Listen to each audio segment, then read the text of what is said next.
this morning because this may be a letdown. I have been trying to think of things something new to say so that I would not be repeating what has been said so very well before. So it has been quite a struggle to think of what else to say and stay on the subject. I have been thinking though, and for the past few years I've been thinking about how the Mohawk people of this area, this Kahnawake, and we have mentioned Kahnawake and Akwesasne,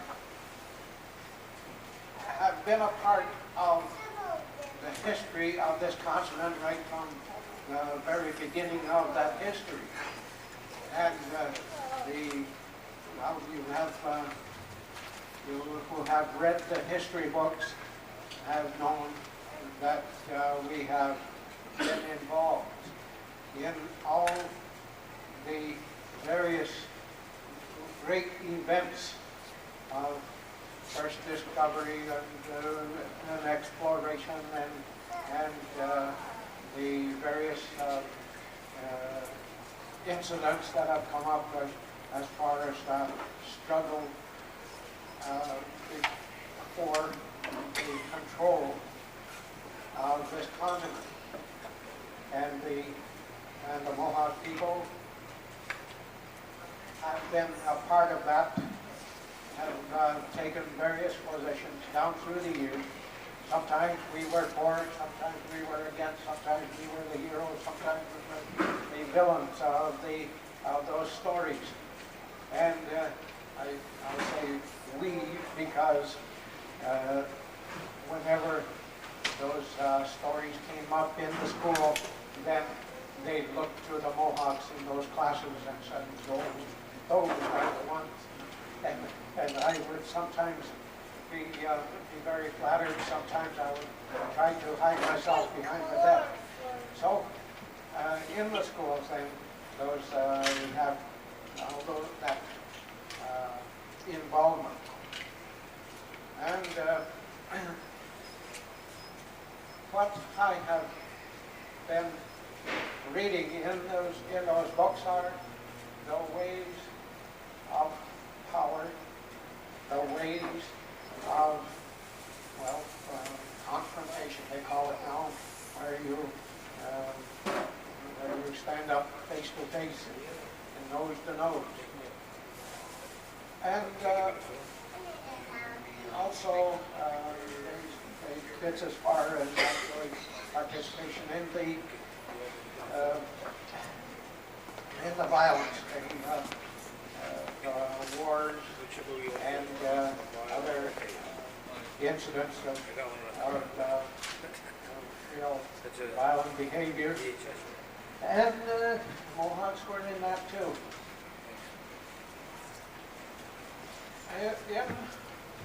In the midst of that, I remember the stories that were handed down to me by my father and grandfather about my grandfather's great-grandfather, who as a very small boy, probably a baby in the arms of his mother, sought refuge here in Kahnawake and was treated well and with his mother. Now, the story is that on my father's side of the family, that we had come from Odanak, and we were Wabanakis or Wabanakis.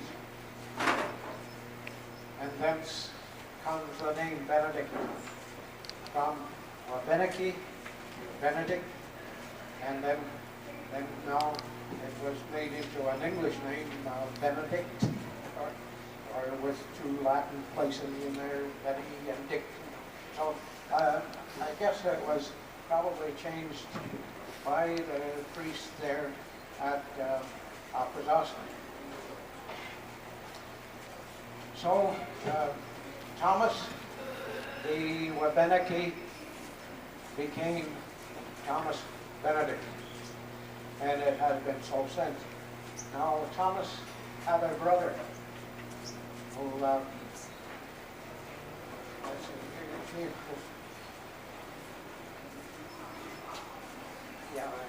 his name I think was Laurent, and he, the brother, seems to have left St. Regis and eventually made his way back to Odanak, and there founded another branch of that same family, it's the Benedicts. So you will find Benedicts there. The reason that my family, or my great-great-grandmother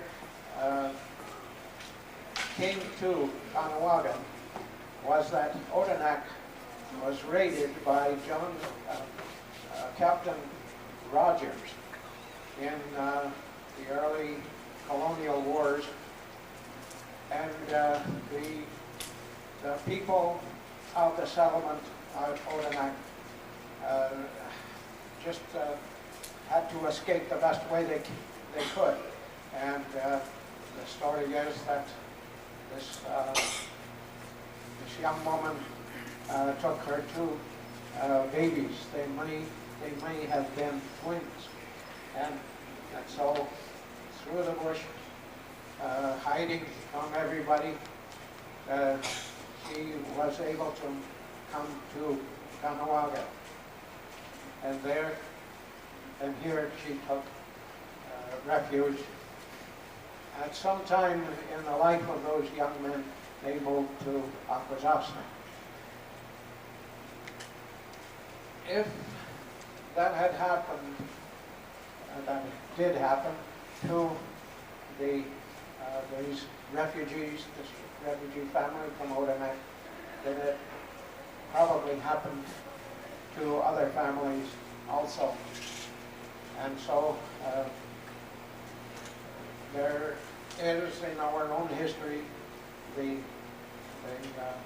list of the families of the Wabenekis who stayed for various times at Akwesasne.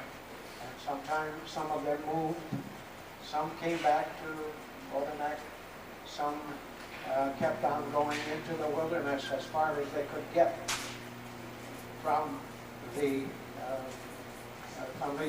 European settlers. And some populated various places in the Adirondack Mountains, south of Akwesasne.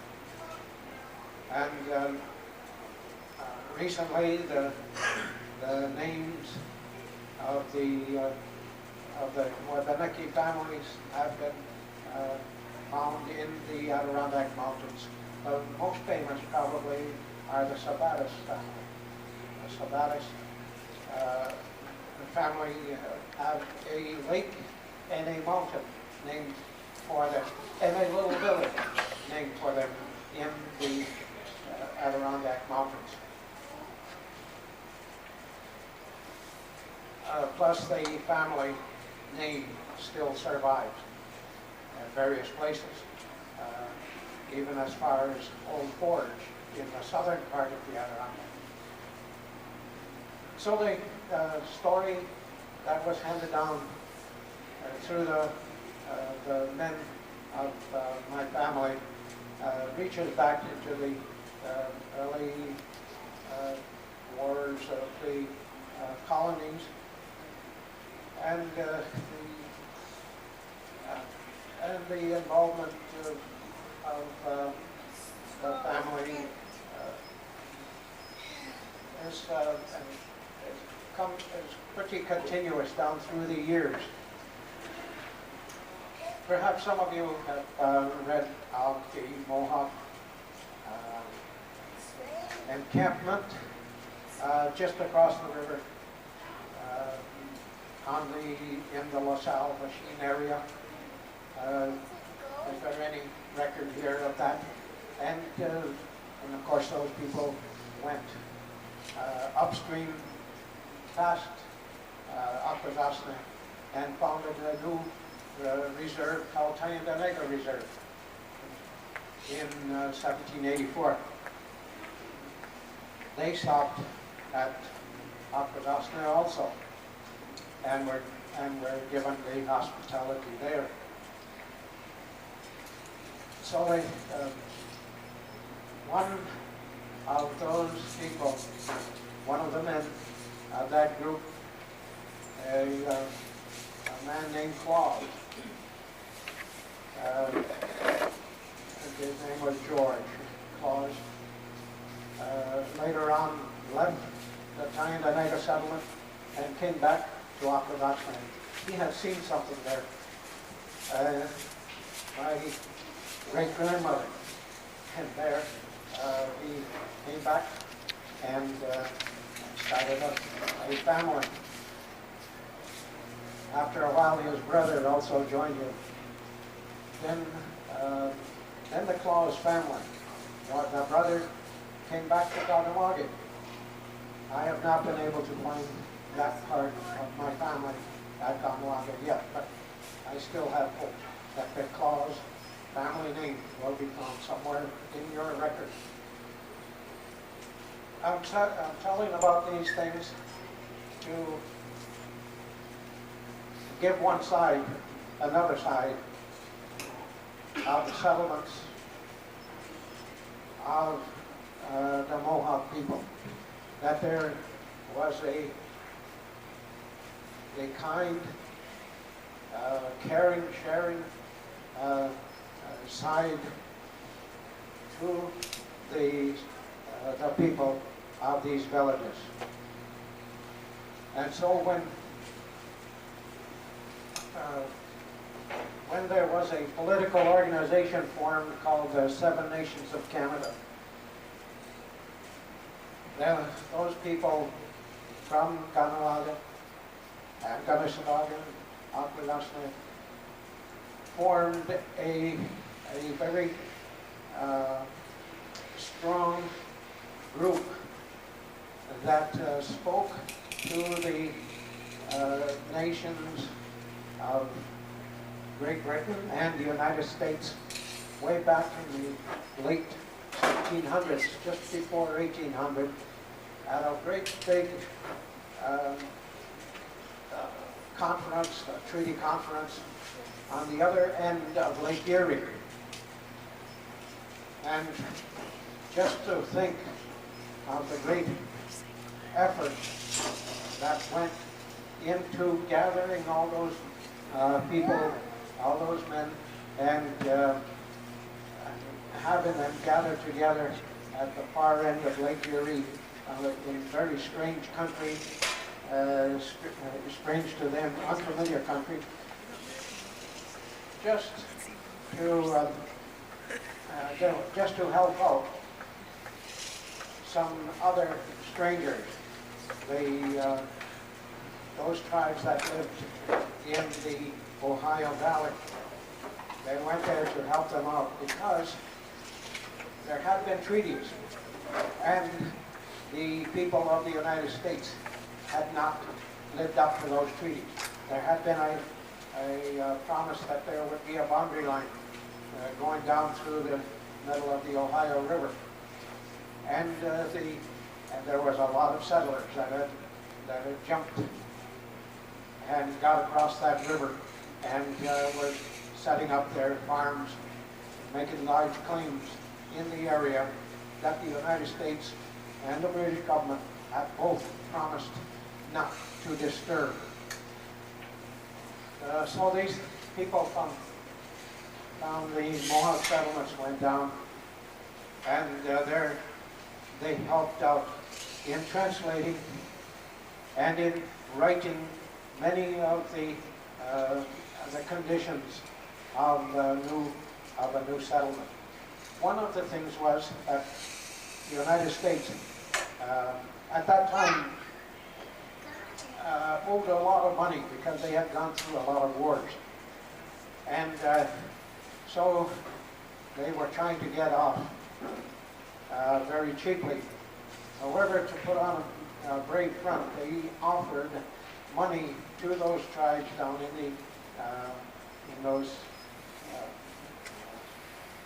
in that Ohio Valley area.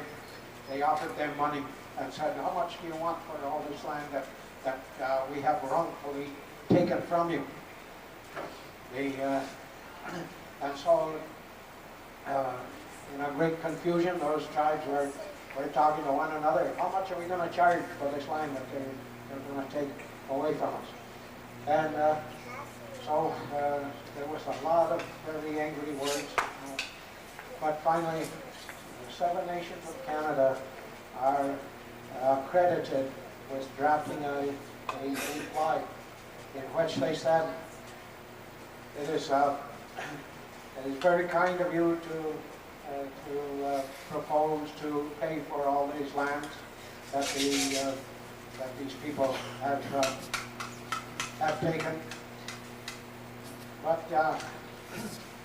but you offer to pay for us in money, which is of no value to us. We don't use it very often. We don't know it very well, and perhaps we don't know whether it'll do us good or bad. So, what if you take all that money that you have offered to us and you pay it to these people that have broken the law and broken the treaty? Give it to them, and then they would move back over across the river where they belong, and they wouldn't bother us.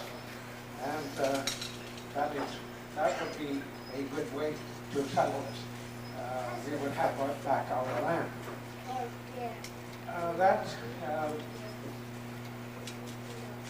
That letter is still, of course, preserved, and that's how come I found it quoted in one of those history books that has come out fairly recently. The older history books that I read in school never mentioned any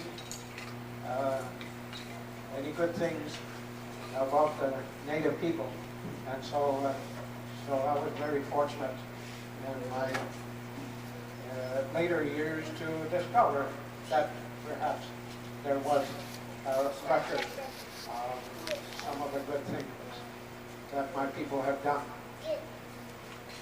And so that started me on a kind of a mission of discovery. And I have found that that the native people of North America seem to have had a vision of world peace.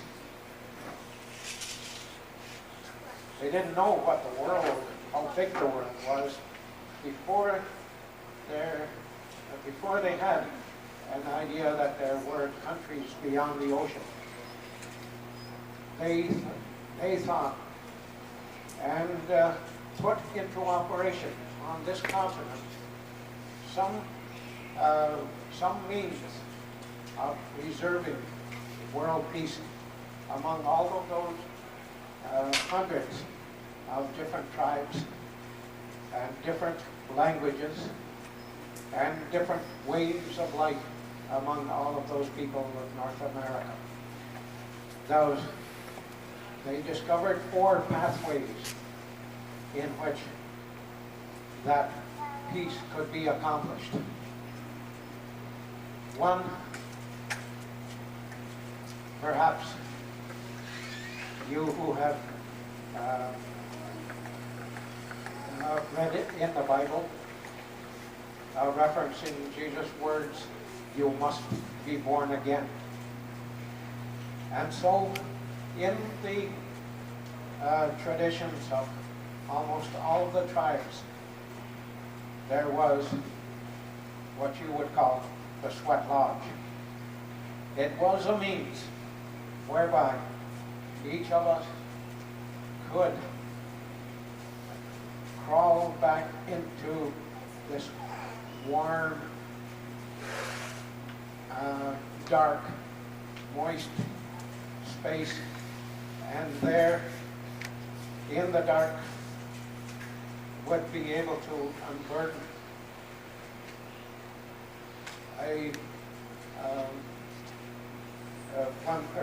unburden your heart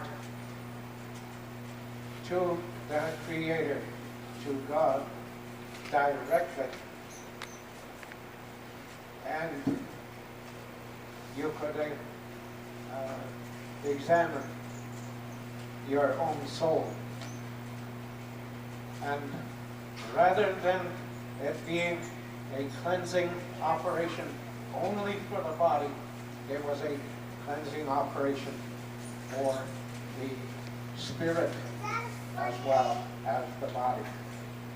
And I have experienced that enough to know that it was an actual tool, a very effective means of bringing about a personal peace and a personal reconciliation with God. There, by bringing a personal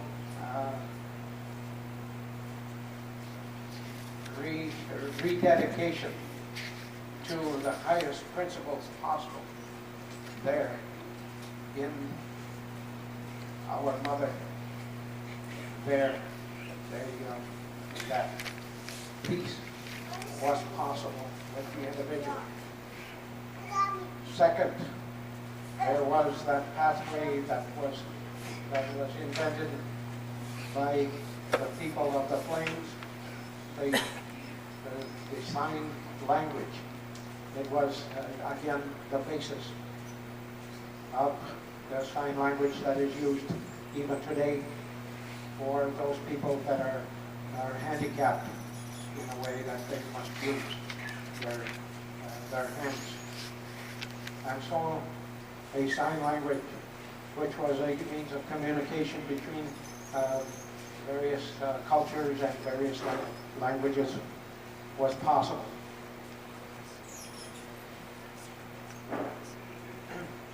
Third was the pipe, sometimes called the peace pipe, accepted by hundreds of different language groups and accepted freely without pressure, without the threat of any violent behavior. The pipe was offered as a means of securing peace between people of different cultures and languages. Fourth, almost nowhere in the North American continent did one find a king or a royal family, in spite of all of the talk in many of our reserves about princes this and princes that, or sometimes even in our own Mohawk history there was a King Hendrik. Now those were just names. They were possibly even nicknames.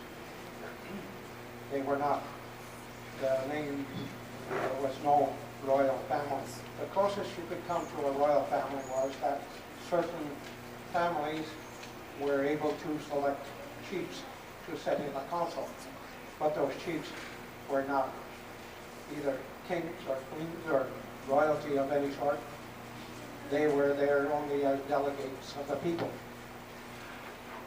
And so you have a real democracy practiced, a means of asserting that everyone was created equal, and a means that we Mohawks will, well, I think you will probably hear it explained later on by my good friend Kevin Deere. It was formulated then into a government and a constitution which predates, as far as I know, all other constitutions. And so there was those four pathways that I have been able to discover in the history of our people, a way to a universal peace. And so that imagery that was given earlier today about the four roots of peace is actually and historically correct. And so that is, I think, the message that I have. That is that we who have in our past have had so much to do with securing and establishing peace and peaceful intentions, and trying to put that into practice in a kind of a violent world.